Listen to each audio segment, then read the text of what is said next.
Puji Tuhan, silakan duduk. Shalom, salam sejahtera dalam nama Tuhan Yesus Kristus. Kita bersyukur kepada Tuhan pada siang hari ini. Tuhan sungguh baik, sudah menyertai kehidupan kita dalam sepanjang aktivitas kita yang berbeda-beda, sehingga pada hari ini kita kembali dipertemukan oleh Tuhan dalam ibadah raya pada pagi ini. Untuk itu hari ini juga kita ada di minggu pertama dalam bulan Juli, dan sebagaimana yang selalu kita lakukan bahwa minggu pertama kita melakukan perjamuan kudus. Dan mari saudara, kita siapkan hati kita sehingga baik dalam mendengar firman Tuhan maupun dalam bersekutu dengan tubuh dan darahnya nanti, kita bisa lakukan dengan penuh kesungguh-sungguhan untuk dapat memberikan manfaat dalam setiap kehidupan kita.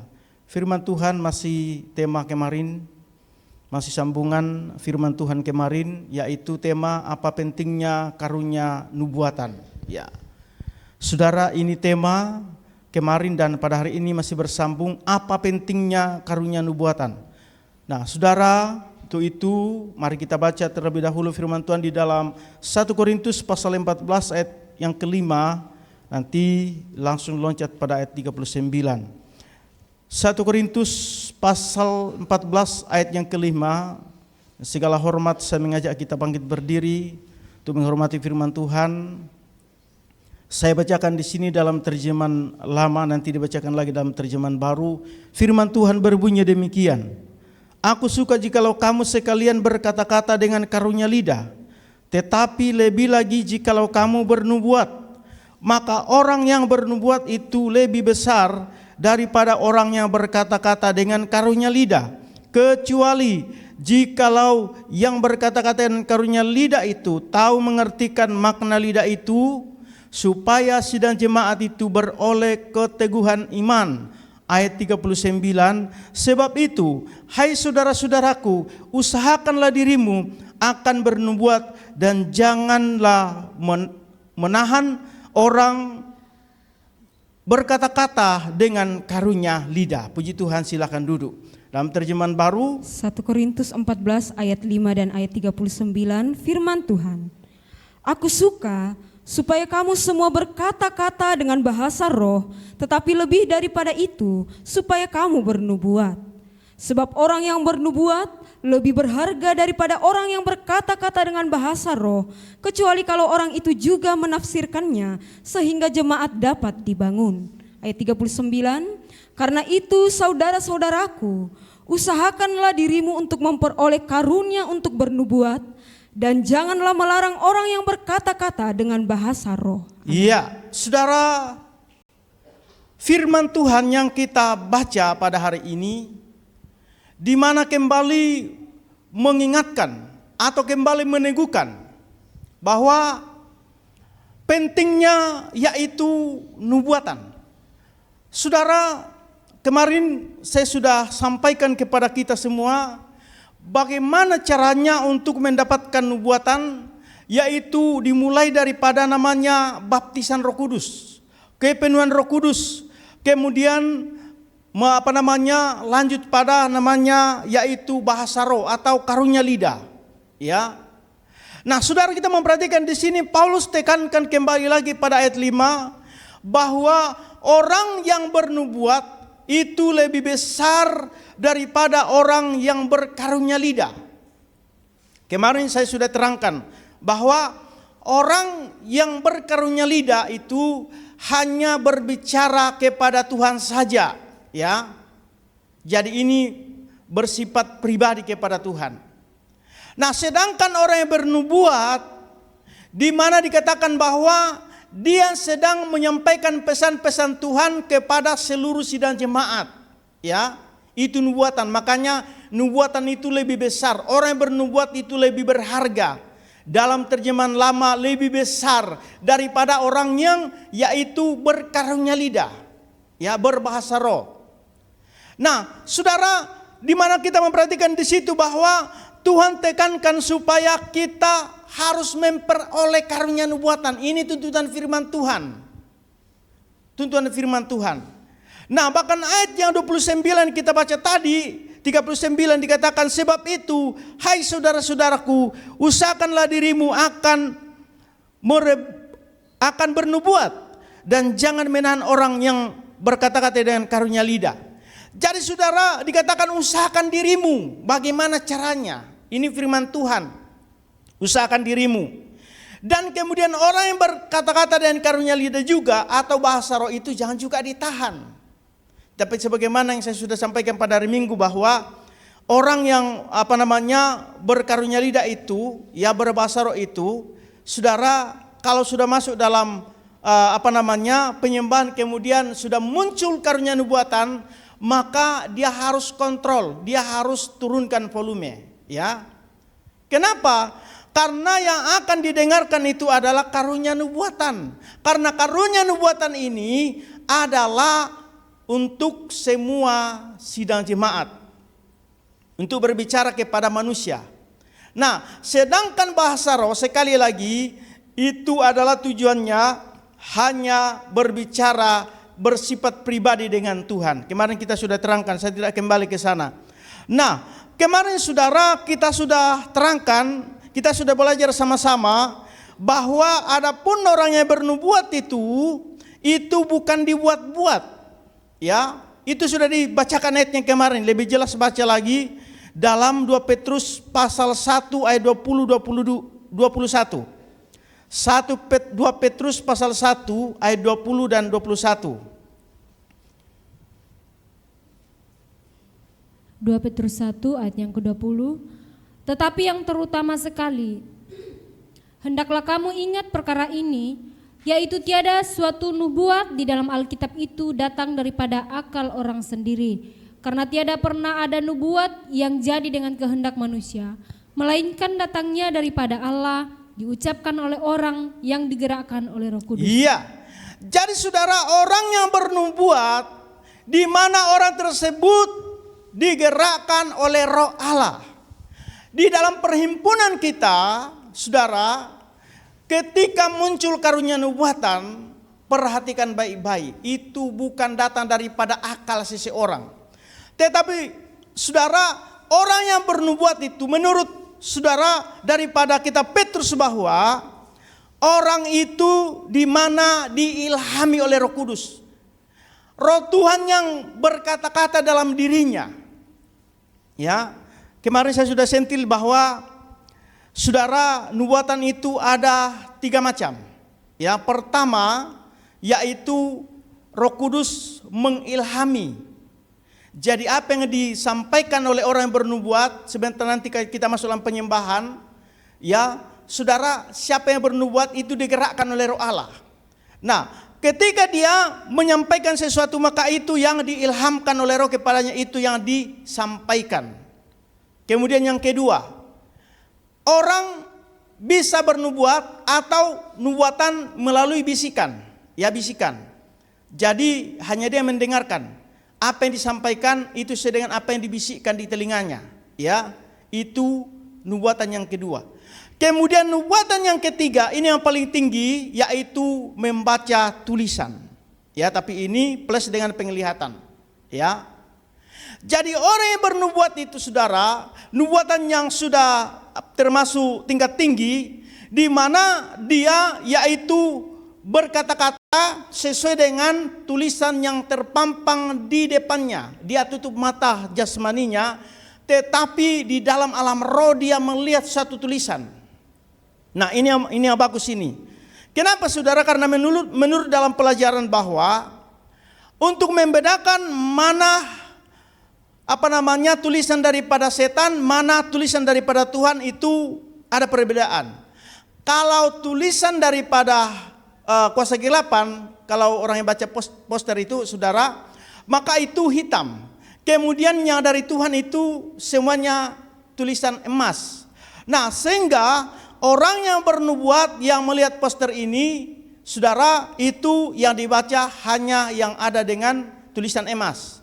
Nah, berbeda tadi dengan nubuatan ilhaman, nubuatan daripada bisikan, saudara, itu tidak bisa dibedakan. Apakah ini bisikan daripada setan? Apakah ini ilhaman daripada setan? Ya kita tidak tahu. Nah, makanya dalam hal ini bagaimana caranya untuk tahu apakah dari Tuhan atau bukan daripada Tuhan? Maka itu kembali kita diajak firman Tuhan bahwa timbang menimbang. Ya. Jadi jikalau apa yang disampaikan yang bernubuat itu tidak sesuai firman Tuhan, maka itu sebabnya ditengking. Ya. Nah, contoh kalau misalnya dalam nubuatan kemudian ada yang bernubuat dibilang, anakku, aku sudah siapkan kamu jodoh, tengking, rame-rame cengking dari sumber kuasa. Itu bukan dari Tuhan sudah itu. Ya, itu contoh saja. Ya. Jadi sudah kenapa? Karena beda dengan yaitu membaca poster tadi. Kalau kita baca poster saudara, maka itu tulisan emas berarti itu dari Tuhan. Yang hitam berarti bukan daripada Tuhan dan itu jangan dibaca. Tapi berbicara nubuatan tentang ilhaman dengan bisikan, maka itu tidak bisa dibedakan. Tetapi sekali lagi ada ukurannya lewat firman. Kalau sudah tidak sesuai firman Tuhan, maka jangan diterima. Ya. Nah, saudara, kita kemarin masuk pada poin yang ketiga, ini poin keempat. Karunia nubuatan adalah salah satu jalan mendapatkan pengwahyuan pengajaran firman. Ya. Karunia nubuatan adalah salah satu cara untuk mendapatkan yaitu pengwahyuan pelajaran firman. Apa itu pengwahyuan pelajaran firman? Ya, contoh saudara. Saudara kita baca di dalam coba baca dalam Wahyu pasal 10 ayat 10. Wahyu pasal 10 ayat 10. Wahyu 10 ayat 10. Wahyu 10 ayat yang ke-10. Maka kuambillah kitab yang kecil daripada tangan malaikat itu, lalu ku makan semuanya. Maka di mulutku manisnya seperti air madu, dan sesudah ku makan perutku berasa pahit. Iya, saudara, ini perlu pengwahyuan daripada Tuhan. Nah, saudara, kita memperhatikan bahwa salah satu cara untuk mengetahui daripada ayat ini, maka salah satu cara adalah lewat yaitu karunia nubuatan. Ya. Orang bertanya kepada Tuhan, apa artinya ini? Maka Tuhan menjawab lewat karunia nubuatan. Nah, saudara, ini sudah diungkapkan Tuhan dengan kita, kabar pengantin, melalui yang kita kenal melalui pengajaran kabar pengantin ini, atau saudara melalui karunia-karunia. Nah, salah satu karunia yang mengungkapkan pengwahyuan ini saudara adalah karunia nubuatan. Ya, saudara, kalau kita baca ayat yang kita sudah baca tadi dalam Wahyu pasal 10 ayat 10 itu, saudara, kita bingung apa artinya ini. Ya, karena kitab kecil itu diperhadapkan kepada Yohanes. Dan ada suara mengatakan, makanlah ini, di mulutmu terasa manis, di perutmu terasa pahit. Saudara, ini bertolak belakang dengan makanan yang kita makan. Saya belum pernah makan makanan, di mulutku terasa manis, di perutku terasa pahit. Atau pernah saudara makan makanan seperti itu? Saya percaya semua manusia tidak pernah makan makanan seperti ini. Karena pada kenyataannya saudara, makanan yang kita makan, semuanya itu dirasakan oleh mulut kita, lidah kita. Perut tidak rasa apa-apa, kecuali makanan kotor. Perut bisa langsung respon, kalau makanan kotor langsung mual-mual, perut sakit. Tetapi kalau berbicara tentang makanan pahit, makanan manis, makanan apalah itu tidak dirasakan oleh perut. Tetapi saudara, kita berbicara, kalau kita memperhatikan daripada kitab Wahyu pasal 10 ayat 10 ini saudara, bukan berbicara tentang makanan jasmani, tapi itu ada berbicara tentang makanan rohani, atau berbicara tentang yaitu firman Tuhan yang merupakan makanan rohani kita. Ketika firman kita dengarkan, manisnya luar biasa. Tapi ketika kita praktekkan, pahitnya minta ampun. Itu maksudnya Wahyu 10 ayat 10. Ya. Jadi saudara, kita memperhatikan bahwa mendengarkan daripada pengajaran firman itu enaknya luar biasa. Karena kalau kita baca dalam kitab Wahyu itu dikatakan bahwa suatu saat nanti kita akan masuk dalam tempat yang luar biasa. Bahkan kalau kita berbicara Yerusalem baru saudara, di mana terbuat daripada emas. Siapa di sini yang tidak suka masuk rumah emas? Saudara, kita masuk saja di hotel berbintang 3 itu sudah lumayan, apalagi bintang 5, ya. Tapi saudara, Tuhan janjikan bahwa kita akan masuk pada Yerusalem baru yang semua terbuat daripada emas. Tapi tunggu dulu. Untuk masuk di situ tidak gampang. Praktek firman Tuhan itu saudara pahit, ya. Apalagi kita kabar pengantin. Kita kabar pengantin itu saudara budayanya itu berpuasa, doa semalaman, ya. Kemudian apa lagi? Itu budaya daripada kabar pengantin. Puasa, doa semalaman, rajin beribadah. Ini budaya. Nah saudara, kita memperhatikan bahwa ini pahit. Pahit bagi daging untuk mengikuti firman Tuhan ini. Tetapi sudah kita memperhatikan bahwa inilah yang dimaksud bahwa di mulutku terasa manis, di perutku terasa pahit. Untuk mengucapkan firman itu gampang, ya. Atau mendengarkan firman itu enak sekali dengar, tapi prakteknya itu pahitnya minta ampun, ya. Nah, jadi saudara, salah satu cara untuk mendapatkan pengajaran firman adalah lewat karunia nubuatan. Coba dibaca lagi dalam Galatia pasal 1 ayat 11 ayat 12. Galatia 1 ayat yang ke-11.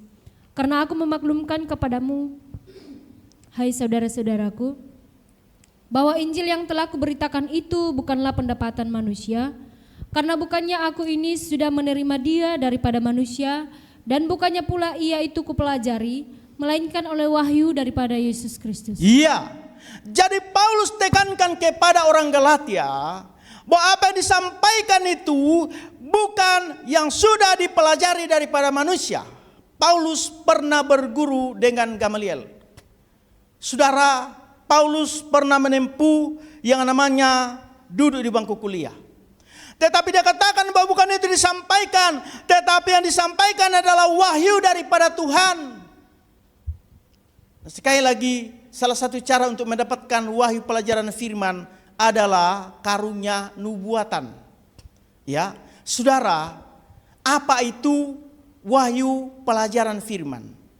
Wahyu pelajaran firman itu saudara yang seperti saya sudah sampaikan tadi, misalnya rahasia yang tersembunyi, yang contoh tadi Wahyu pasal 10 ayat 10, ketika diungkapkan Tuhan rahasianya, maka itulah yang disebut bahwa pengwahyuan pelajaran firman. Nah, kalau gereja ujian awal, di mana mereka dikasih dengan pengwahyuan firman, yaitu mulai daripada kitab 4 Injil, kemudian ada kitab mulai daripada Roma sampai pada yaitu kitab Wahyu. Ini namanya wahyu firman. Tetapi sekarang saudara, tidak ada lagi wahyu firman, tidak ada.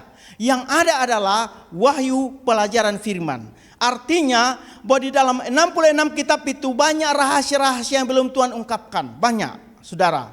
Nah, kitab yang sulit dimengerti itu misalnya kitab Daniel, kitab Kidung Agung, kemudian kitab apalagi ya Wahyu dan kitab Sakaria, dan kemudian saudara salah satu juga dalam 1 Korintus ini pasal 14 satu pasal ini itu saudara mengandung rahasia yang sangat besar, ya, karena di situ berbicara tentang karunia-karunia.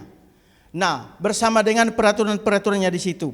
Nah, jadi saudara kita memperhatikan bahwa berbicara tentang karunia nubuatan bukan saja yaitu ditujukan kepada orang-orang tertentu, ya. Tetapi saudara, karunia nubuatan ini saudara, kita bebas bertanya kepada Tuhan, ya. Kalau misalnya saudara datang dalam yaitu pergumulan, mungkin saudara punya pergumulan saudara tidak bisa ungkapkan. Kemudian dalam ibadah saudara berdoa, Tuhan, saya bingung Tuhan, kenapa begini, Tuhan kasih jawaban. Nah, itu Tuhan bisa jawab dua hal. Pertama lewat firman Tuhan. Kemudian kedua di dalam nubuatan nanti Tuhan bisa jawab.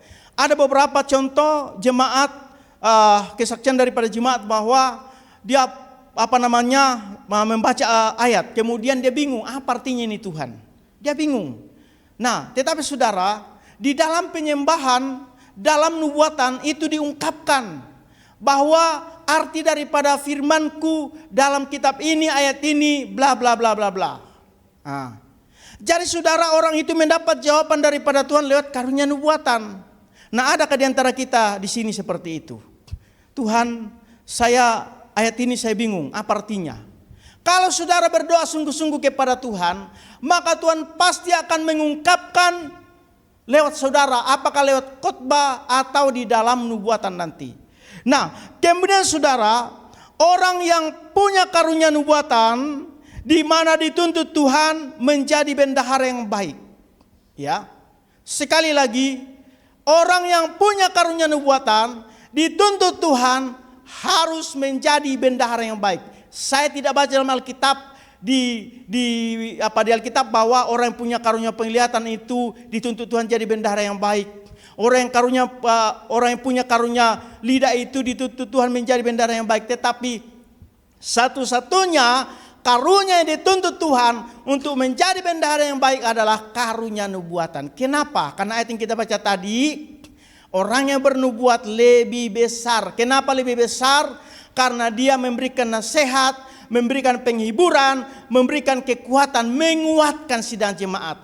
Jadi kalau kita memperhatikan saudara karunia nubuatan ini, atau saudara-saudara yang punya karunia nubuatan ini, berarti saudara juga dituntut Tuhan untuk menguatkan iman jemaat, menghibur jemaat, menasehati jemaat.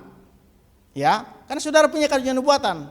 Yang saudara pikir bahwa hanya gembala yang bisa memberikan penghiburan, memberikan nasihat, memberikan menegur, tetapi ternyata orang yang punya karunia nubuatan juga. Ya, makanya dikatakan bahwa dia adalah bendahara yang baik. Coba dalam 1 Petrus pasal 4 ayat 10. 1 Petrus 4 ayat yang ke-10.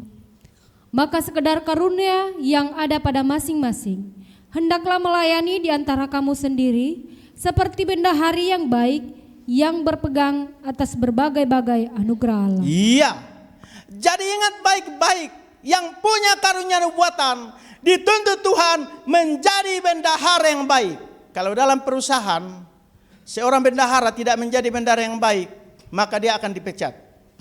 Saya yakin itu. Ya. Saya percaya bahwa seorang bendahara, begitu kita butuh uang, dia harus siap. Tidak ada dibutuh uang, dia bilang, oh tidak ada uang. Jadi uang yang kau pegang itu kemana? Oh saya pakai dulu. Tidak ada itu. Orang yang menjadi bendahara itu harus bertanggung jawab dengan apa yang dipercayakan kepadanya. Dan dalam hal ini saudara, sekali lagi, bahwa orang yang punya karunia nubuatan dituntut Tuhan menjadi bendahara yang baik. Artinya bahwa tiap kali kita beribadah, maka orang yang punya karunia nubuatan ini harus menyetor, harus bangkit karunia nubuatannya. Ya. Nah, saudara, ketika saudara ada ibadah, maka orang yang punya karunia nubuatan ini, saudara harus mempergunakan karunia itu. Dari situlah juga rohani daripada seseorang kita bisa lihat. Apakah rohaninya tertidur, apakah rohaninya lemah, apakah rohaninya menyala terus. Dari karunianya kita bisa ukur orang itu. Ya. Nah makanya orang yang punya karunia ini berhati-hati. Berhati-hati. Coba dibaca di dalam 1 Timotius pasal 4 ayat yang ke-14 dan ayat 15. 1 Timotius pasal 4 ayat 14 ayat 15. Ayat 14 dan ayat 15, firman Tuhan. Jangan lalai dalam mempergunakan karunia yang ada padamu, yang telah diberikan kepadamu oleh nubuat dan dengan penumpangan tangan sidang penatua. Perhatikanlah semuanya itu, hiduplah di dalamnya, supaya kemajuanmu nyata kepada semua orang. Iya, jangan lalai. Jangan lalai mempergunakan karunia yang ada padamu. Dan dikatakan bahwa harus diaktifkan supaya engkau nyata kepada orang bahwa rohanimu tetap stabil. Ya. Jadi saudara punya karunia nubuatan tidak gampang. Tapi saudara, Alkitab menuntut kita supaya kita memperoleh karunia itu. Kenapa penting karunia ini saudara? Saudara, karunia ini adalah pakaian pengantin. Kalau kita sadar saudara bahwa kita ini adalah calon-calon mempelai, dan Tuhan Yesus itu adalah sang mempelai laki-laki, maka mari saudara berusaha miliki pakaian pengantin. Tidak ada orang jadi pengantin kalau tidak ada pakaiannya. Seumur-umur saya belum ada orang duduk di pelaminan kemudian pakai baju biasa. Tidak ada itu. Ya, tidak tahulah kalau zamannya Adam dulu, saya tidak tahu. Tapi sekarang ini saudara, kalau namanya pengantin itu pasti punya pakaian khusus. Ya, punya pakaian khusus. Kenapa saudara hanya perempuan yang lain pakaiannya? Laki-laki tidak jauh beda dengan tamu. Saudara, itu memang tidak secara kebetulan, karena Alkitab mengatakan bahwa kita ini adalah semuanya digambarkan seperti perempuan.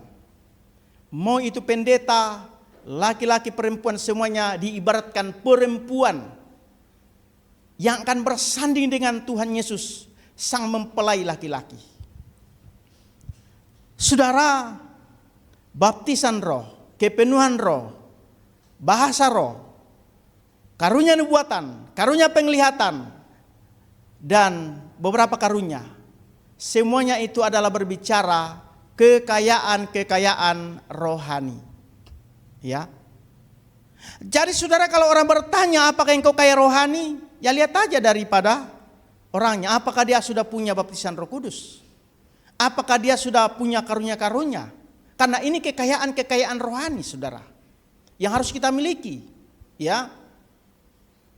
Bukan saja kita harus limpah firman, bukan kita hanya suka berdoa, tetapi saudara, kekayaan-kekayaan rohani itu saudara termasuk dengan karunia-karunia. Nah, saya percaya kalau orang itu limpah dengan firman, maka dia juga akan mengerti dengan namanya pekerjaan-pekerjaan Roh Kudus. Ya. Nah, saudara, kita memperhatikan di sini, jangan sampai karunia yang ada pada kita itu sedang tertidur atau mati. Jangan sampai. Tapi tanpa kita sadari bahwa kita seperti Sulamit. Dia tidak sadar kalau dia sudah ditinggalkan oleh Sulaiman. Nah, terkadang kita tidak sadar saudara, wah ternyata pemakaian Tuhan sudah tidak dalam diri saya. Karunia-karunia. Mari sadar. Ya. Jangan seperti Sulamit. Dia masih tidak sadar, dia pikir Salomo masih ada di sampingnya padahal dia sudah ditinggalkan. Jangan sampai kita sadar, oh saya masih punya karunia, saya punya karunia ini, karunia itu. Padahal sudah tidak ada. Kidung Agung pasal 3 ayat 1 ayat 2, coba. Kidung Agung 3 ayat yang pertama. Bahwa pada suatu malam di atas tempat tidurku, aku mencari kekasih hatiku, aku mencari tetapi tiada kudapati akan dia, maka kataku, aku hendak bangun lalu pergi keliling di dalam negeri. Aku hendak mencari kekasihku pada segala kampung dan lorong. Lalu aku mencari tetapi tiada aku dapati akan dia. Ayat 3, maka didapati sampai ayat 2 saja. Iya. Jadi saudara, mari saudara kita jangan seperti Sulamit. Tapi untung baik Sulamit ini, dia cepat sadar. Kenapa Sulamit ditinggalkan oleh Sulaiman? Ada hal-hal yang membuat Tuhan tinggalkan kehidupan kita. Kenapa saudara karunia sudah tinggalkan kita? Karena mungkin kita sedang dalam keadaan tertidur. Dalam keadaan yaitu lemah iman. Apalagi kalau sudah mati rohani. Jangan sampai itu. Karena kalau sudah mati rohani itu sudah fatal. Ya. Saudara, jangan sampai kita ditinggalkan oleh Salomo atau ditinggalkan oleh Tuhan. Saudara, mari saudara supaya kita sadar. Sama dengan Sulamit, cepat-cepat sadar dia.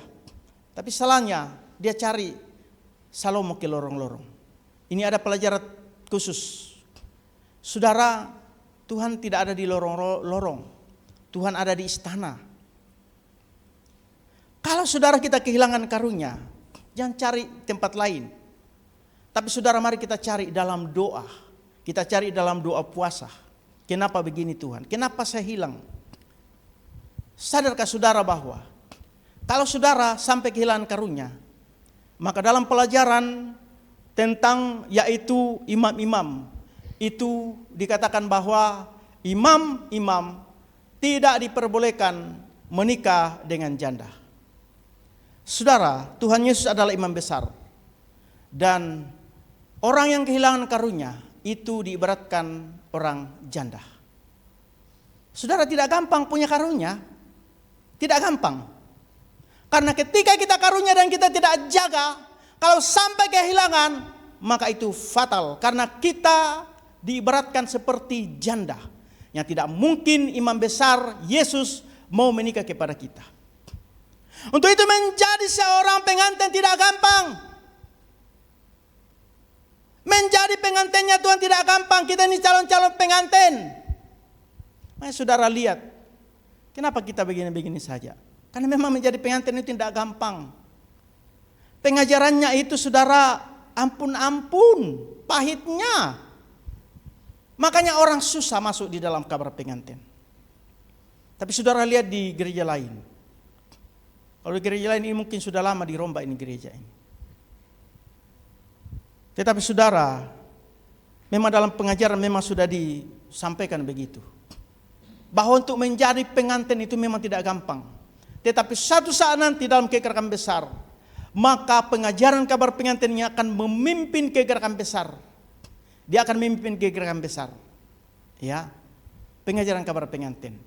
Sekali lagi, pengajaran kabar pengantin bukan pengajaran gesbah, bukan pengajaran salah satu organisasi, tapi pengajaran kabar pengantin adalah pengajaran yang langsung daripada Tuhan, diajarkan langsung oleh Tuhan, yang disampaikan kepada umat manusia yang menjadikan mereka sebagai pengantinnya Tuhan. Untuk itu saudara, kita yang masuk di kabar pengantin, kita berbahagia. Karena di luar sana banyak orang mengatakan bahwa kita mau jadi pengantin, tapi menjadi pengantin bagaimana caranya? Mereka tidak tahu. Ya. Tapi saudara kita tahu caranya bagaimana menjadi pengantin. Kalau saudara menjadi pengantin, salah satunya rebut karunia-karunia. Karena karunia itu adalah pakaian pengantin. Saudara, orang yang punya karunia itu dituntut Tuhan supaya hidup di dalam, pertama, hidup dalam doa. Ya. Orang yang punya karunia kalau dia tidak hidup dalam doa, makanya ketika dia bernubuat, maka keluar akal-akalnya. Bukan ilhaman, bukan bisikan, apalagi poster. Makanya saudara punya karunia itu tidak gampang. Ya, tidak gampang punya karunia. Tapi ketika engkau punya karunia, maka engkau berharga di mata Tuhan. Engkau adalah calon-calon daripada pengantinnya Tuhan. Dan sadarkah saudara kalau saudara punya karunia? Baca Wahyu pasal 6 ayat 6. Coba. Wahyu pasal 6 ayat 6. Wahyu pasal 6 ayat 6. Ayat yang ke-6. Dan aku mendengar seperti ada suara di tengah-tengah keempat makhluk itu berkata, secupak gandum sedinar dan 3 cupak jelai sedinar. Tetapi janganlah rusakkan minyak dan anggur itu. Iya. Dan saudara, kalau saudara punya karunia, maka engkau diibaratkan minyak dan air anggur, dan tidak ada seorang pun yang bisa mengotak-atik saudara. Engkau akan dijaga Tuhan. Minyak dan air anggur jangan dirusakkan. Makanya saudara, Tuhan mau supaya kita mencapai iman minyak dan air anggur. Jangan saudara punya iman yang jalayap dan gandum, karena ini akan dirusakkan. Tapi yang tidak dirusakkan adalah iman minyak dan air anggur. Ini orang yang punya karunia-karunia saudara. Memang saudara berat, memiliki karunia itu saudara berat. Ya sama tadi Wahyu pasal 10 ayat 10, ingat itu saudara. Bahwa untuk memiliki karunia itu tidak gampang.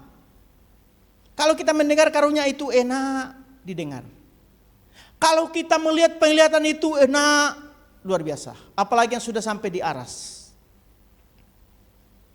Mau-mau sudah tidak mau pulang dari atas. Itu orang yang sampai di aras. Tetapi saudara, prakteknya ampun-ampun.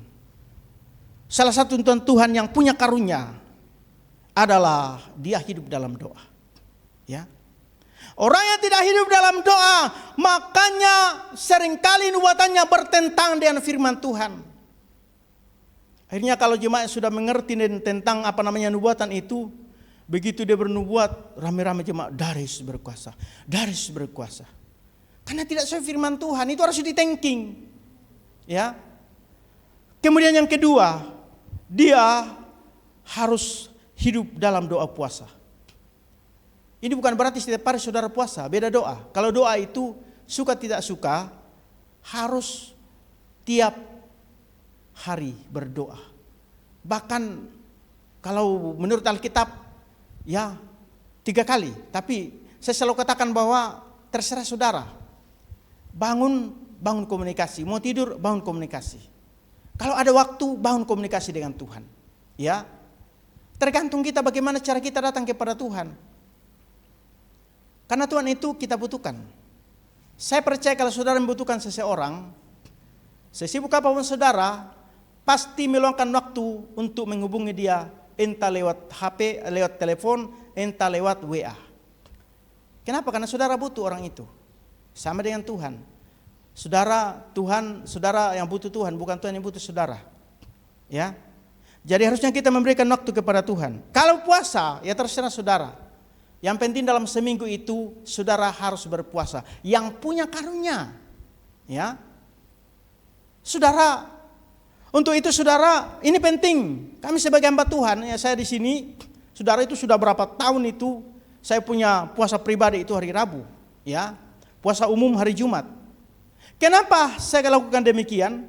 Karena pemakaian Tuhan dalam diri saya itu harus saya jaga, ya, pemakaian Tuhan dalam hidup kami sebagai hamba Tuhan kami harus jaga. Begitu juga jemaat yang punya karunia-karunia harus dijaga pemegang Tuhan. Bahkan hamba-hamba Tuhan harus dijaga pemegang Tuhan dalam kehidupannya. Yaitu karunia nubuatan kah, penglihatan kah, karunia apakah itu dijaga lewat puasa. Kalau dalam pelajaran dikatakan bahwa 6 langkah ada korban lagi. Ya, ini maksudnya 6 hari harus puasa. Terserah, yang penting dalam seminggu itu saudara puasa. Walaupun saudara tidak puasa bersama-sama hari Jumat, karena mungkin kesibukan, tapi ambillah waktu yang lain. Sama seperti kami gembala, kalau dalam seminggu itu full acara, saya pasti puasa hari Minggu. Ya. Nah saudara, kenapa? Karena puasa itu mengisi kuasa dalam diri kita. Mengisi kuasa. Sama halnya HP. Saudara pakai HP, saudara tidak cas. Itu HP luar biasa itu. Di mana beli? Saya mau beli juga. Tidak ada HP saudara yang dipakai sepanjang hari, 1 malam, 1 hari, tidak dicas. Tidak tahu kalau sekarang sudah ada itu. Tapi saudara, HP sekarang kalau kita pakai seharian pasti dicas. Sama dengan kehidupan kita ini. Pemakaian Tuhan dalam diri kita itu harus dicas. Supaya bertambah lagi dayanya, kuasanya. Orang yang punya karunia nubuatan, orang punya karunia penglihatan itu harus cas, ya, doa dan puasa. Kemudian apa lagi? Orang yang punya karunia nubuatan, dia harus rajin membaca Alkitab. Ini perhatikan baik-baik. Ingat saudara, karunia nubuatan itu tidak pernah bertentangan dengan Alkitab. Perhatikan baik-baik. Kalau sampai ada orang bernubuat tidak sesuai Alkitab, saudara thinking Darius berkuasa. Begitu juga khotbah. Khotbah itu saudara tidak ada khotbah yang bertentangan Alkitab. Tapi saudara saya perhatikan di TikTok saudara ada banyak pendeta ya yang khotbahnya bertentangan firman Tuhan. Ada yang katakan bahwa saudara tidak perlu kita memperoleh Roh Kudus, yang penting kita ada buah-buahnya. Lah, ceritanya dari mana? Saudara, bagaimana saudara mendapatkan buah pohon mangga tanpa ada pohonnya? Seperti itu. Ya, ini pengajarannya tidak sesuai firman Tuhan. Bagaimana dia mengajarkan tidak perlu kita memperoleh Roh Kudus, yang penting kita ada buah-buahnya? Astaga. Ini tidak sesuai firman Tuhan. Tahukah saudara bahwa berbicara buah-buah Roh Kudus berarti bersumber daripada Roh Kudus? Kalau saya berbicara tentang buah pohon mangga berarti ada pohonnya di situ. Kalau tidak ada pohonnya di situ, itu bukan pohon mangga, mungkin itu itu mungkin buah rambutan atau itu buah apalah itu. Kalau ada pohonnya baru ada buahnya. Ya. Saudara, ini hal-hal seperti ini terkadang kita dengar enak ya. Tetapi saudara, tidak sesuai firman Tuhan. Ya. Nah, kemudian saudara, kenapa kita harus membaca firman Tuhan? Supaya saudara, kita tidak ditipu oleh iblis. Jangan ditipu iblis. Ya. Saudara, tipuan iblis itu banyak. Tipuan iblis. Kalau saudara tidak limpah firman, saudara akan ditipu oleh iblis. Ya. Hawa saja ya berhasil ditipu iblis. Itu karena dia yaitu kurang limpah firman sehingga ditipu iblis, saudara. Nah, kemudian saudara yang keempat, rajin ibadah. Orang yang punya karunia-karunia kalau tidak rajin beribadah, itu Tuhan akan cabut. Kenapa?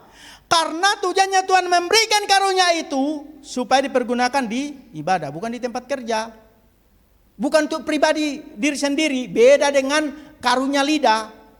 Ya. Tetapi berbicara tentang karunia penglihatan, karunia nubuatan, tujuannya Tuhan kasih supaya dipergunakan di dalam ibadah. Karena sekali lagi mari kita kembali kepada ayat yang ketiga lagi. Baca, nubuatan itu fungsinya apa? 1 Korintus 14 ayat yang ketiga. Tetapi orang yang bernubuat itu, ia mengatakan kepada manusia perkataan yang meneguhkan iman dan nasihat dan penghiburan. Ada 3 fungsinya. Nah, jikalau orang yang punya karunia nubuatan tidak datang ibadah, tidak aktif ibadah, bagaimana itu? Makanya kalau orang minta karunia nubuatan tapi tidak rajin ibadah, itu Tuhan juga tidak mau kasih. Karena orang yang memiliki karunia-karunia ini harus orang yang setia. Karena dia harus menjadi bendahara yang baik.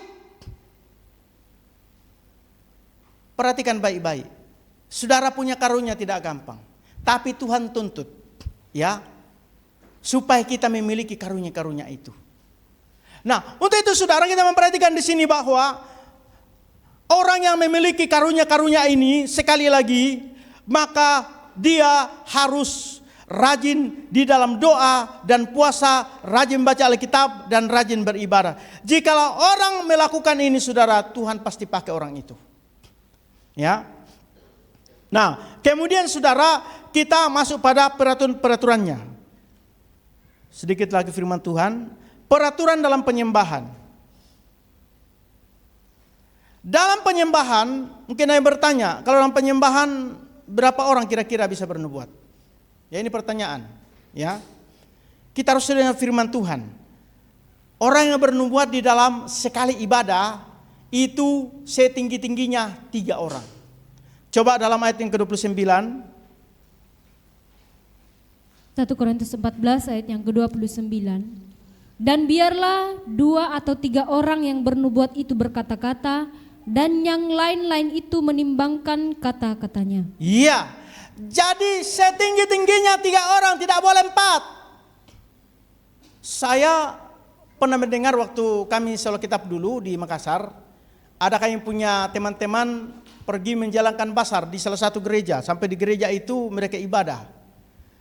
Nah, dalam penyembahan itu pokoknya ganti-gantian bernubuat. Sampai berapa jam sudah itu ibadah, ganti-gantian bernubuat. Banyak sekali yang bernubuat katanya. Nah, saudara, ini tidak sesuai firman Tuhan. Ya. Jadi aturan di dalam penyembahan, terutama di dalam yaitu karunia nubuatan ini, maka setinggi-tingginya itu ada yaitu 3 orang. 3 orang bernubuat. Ya. 3 orang. Nah, bagaimana caranya supaya jangan sampai ada 4 orang? Itulah tugas daripada malaikat sidang. Apa itu malaikat sidang? Yang pimpin penyembahan. Ya.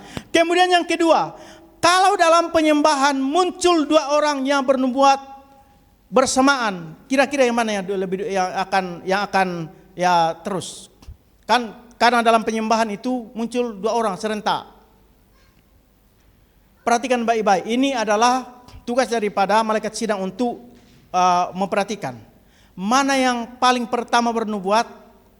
Kemudian katakan si A. Si A mengatakan akulah gembala yang baik. Kemudian muncul yang kedua, aku jalan kebenaran. Nah, yang pertama itu diam, yang kedua itu meneruskan. Itu adalah menurut firman Tuhan. Coba dalam ayat 30. 1 Korintus 14 ayat yang ke-30. Tetapi jikalau kepada seorang yang duduk di situ masuk suatu ilham, hendaklah orang yang pertama itu berdiam diri. Iya. Jadi saudara, jikalau dalam perhimpunan itu dalam ibadah, di mana nubuatan itu naik serentak, maka yang paling pertama itu bersuara itu harus diam. Yang kedua melanjutkan. Itu adalah ayat firman Tuhan. Ini adalah aturan dalam penyembahan. Sehingga saudara, banyak orang yang kurang paham, sehingga dalam penyembahan itu di sini satu bernubuat, di belakang satu. Sehingga bingung itu malaikat sidang. Wah, yang mana yang mau dengar ini? Ya akhirnya ya tadi dia bilang, puji Tuhan, luar biasa Tuhan bersuara di tengah-tengah kita, baik di depan maupun di belakang. Itu sudah salah. Ya. Karena apapun itu semuanya diatur oleh firman Tuhan. Sehingga tidak kacau balau penyembahan itu. Tetapi saudara harus dengan peraturannya. Nah, kemudian dikatakan bahwa semua jemaat bisa bernubuat. Nah, ini yang banyak disalahpaham oleh gembala-gembala. Dia pikir bahwa semua jemaat bisa bernubuat. Jadi kalau dalam jemaat ini katakanlah ada 10 yang punya karunia nubuatan. Kemudian satu pertama muncul, kedua, ketiga, keempat, kelima sampai 10. Karena Alkitab mengatakan semuanya bisa kan? Tapi yang dimaksud di sini saudara adalah satu persatu, tapi dibatasi hanya 3 orang saja. Semua maksudnya bahwa kita semua bisa bernubuat, tapi nanti ibadah lain. Jangan ibadah hari ini bernubuat semua 10, bukan begitu. Coba ayatnya yang ke-31. Yang ke-31. Karena sekalian kamu boleh bernubuat seorang lepas seorang, supaya sekaliannya boleh paham dan sekaliannya dinasehatkan. Iya, jadi bernubuat, semua bisa bernubuat, tetapi satu lepas satu. Tetapi dibatasi dengan hanya 3 orang saja. Nanti ibadah lain lagi yang lain. Tapi lagi-lagi itu ditentukan oleh yaitu rohaninya itu. Apakah rohaninya ini orang ini ya tidak tertidur atau tidak. Sekali lagi, saudara, orang kalau punya karunia nubuatan itu bisa dilihat di situ apakah imannya sementara ya imannya tidak tidur atau imannya lagi menyala ya. Kalau tiap kali ibadah dia muncul karunia nubuatannya, berarti imannya lagi menyala. Tapi ketika ibadah tidak muncul karunia nubuatan, maka berarti imannya lagi redup. Nah, untuk itu saudara yang punya karunia itu memang harus persiapkan diri. Harus persiapkan diri. Tuhan nanti dalam ibadah, kalau Tuhan pakai saya, biarlah Tuhan pakai, berikan saya kesungguh-sungguhan. Siapkan diri, menyerah sungguh-sungguh. Karena kalau tidak menyerah sungguh-sungguh, Tuhan tidak akan pakai. Ya. Orang yang punya karunia nubuatan itu, orang yang punya karunia penglihatan, itu harus menyerah sungguh-sungguh dalam penyembahan supaya Tuhan memakai dia. Karena Tuhan akan mengilhami dia, Tuhan akan berbisik kepadanya. Apalagi kalau dia sampai pada karunia nubuatan tingkat tinggi, maka dia akan membaca poster itu. Bahkan kalau bisa orang-orang yang betul-betul sudah dewasa karunia nubuatannya ini, itu bisa sampai kepada aras. Tapi itu tidak gampang saudara, ya, sampai ke aras. Nah, kemudian saudara, bagaimana caranya tertibkan supaya orang yang bernubuat itu, ya, mungkin sudah tidak sesuai firman Tuhan, tapi kemudian masih terus. Itu adalah tugas daripada malaikat sidang, menghentikan. Yang sebagaimana saya bilang tadi, kalau misalnya dalam nubuatan itu dia sudah melenceng, ya contoh tadi, kalau dia sudah berbicara bahwa si A, si B akan dijodohkan oleh Tuhan, wah thinking darah Yesus. Atau dalam penyembahan itu, ya kita jemaat lagi cari dana, kemudian dibilang hambaku, aku membawa kamu ke satu daerah, ada harta karun di situ. Itu sudah bukan itu, thinking itu. Ya. Nah, bagaimana cara menghentikan ini? Karena ada orang bernubuat terus tidak mau tidak mau dihentikan oleh malaikat sidang. Ya. Sebenarnya saudara, kalau betul-betul itu dari Tuhan, maka begitu malaikat sidang mengatakan terima kasih, dia langsung berhenti. Itu cara, ya, menghentikan. Karena dikatakan bahwa roh nabi-nabi tunduk kepada nabi-nabi dalam ayat yang ke-32. Ayat yang ke-32, adapun roh nabi-nabi itu takluk kepada nabi-nabi. Iya. Jadi ketika orang bernubuat, kemudian malaikat sidang mengatakan terima kasih, artinya sudah selesai, maka dia harus berhenti. Ya. Bahkan dalam menguji daripada karunia penubuatan itu saudara, caranya menguji itu adalah di mana malaikat sidang mengatakan terima kasih, lanjutkan. Dia lanjut lagi. Itu cara menguji. Ya, tapi dalam penyembahan tidak. Itu di dalam beston untuk menguji karunia-karunia nubuatan daripada seseorang itu. Ya. Atau di dalam yaitu beston itu untuk menguji daripada yang punya karunia nubuatan itu seringkali malaikat sidang ambil satu ayat dan mengatakan, Tuhan, kalau betul-betul suara ini dari Tuhan, coba baca ayat ini. Ya, ayat yang susah. Kalau dia baca dengan titik komanya dan tidak salah, maka berarti itu daripada Tuhan. Itu cara untuk menguji karunia nubuatan. Tidak gampang saudara. Jadi jangan saudara pikir bahwa orang yang bernubuat itu gampang-gampang. Itu tidak gampang. Ya. Nah, untuk itu saudara, kita berbahagia yang masuk di dalam pengajaran kabar pengantin. Karena sekali lagi kita yaitu diberikan petunjuk-petunjuk Tuhan. Bagaimana caranya untuk bisa sampai pada kesempurnaan. Bagaimana caranya untuk bisa sampai menjadi pengantinnya Tuhan. Kita sudah punya rahasia itu. Tinggal saudaralah yang tidak mau mempraktekkan itu. Untuk itu saudara, kita berbahagia dan saudara, sekali lagi Tuhan tuntut supaya saudara berusaha bagaimana caranya memperoleh karunia-karunia. Karena pun karunia itu sangat penting dalam kehidupan kita, karena dia adalah pakaian pengantin, dia adalah kekayaan rohani saudara. Berarti saudara, ketika saudara memiliki karunia-karunia, berarti saudara sudah kaya pada pemandangan Tuhan. Tuhan memberkati firman-Nya.